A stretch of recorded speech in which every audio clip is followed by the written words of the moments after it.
The UK wants to launch rockets from Scotland and create a new space command. We spoke to an expert to understand why this is important. NTD's Elroads has the story. In a major defence and foreign policy review published on Tuesday, the UK government promised to become a meaningful actor in space.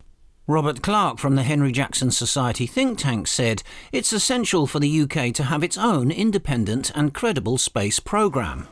He said China has been militarising space for a while.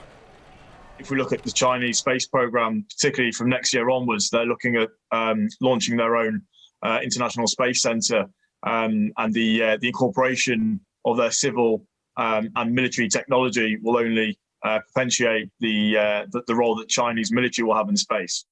Announcing the biggest military spending boost since 1991, the Prime Minister last year said that the UK will establish a space command and that it will launch its first ever rockets into space from British soil. There's a limitation on space launches in Britain due to the island's location. Only spots near the equator can take the most advantage of the Earth's rotational speed to launch a bigger spacecraft. Clark says some of the UK's overseas territories would be positioned in incredibly strategic spots for space launches and other uses. Diego Garcia in the British Indian Ocean territories, the Ascension Islands and the Falklands.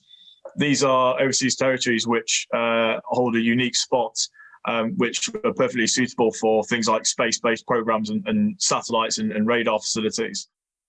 Clark describes space's growing role in defence.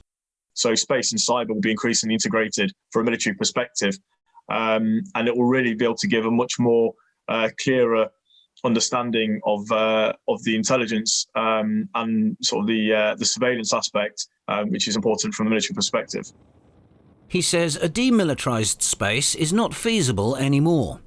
Earl Rhodes, NTD News.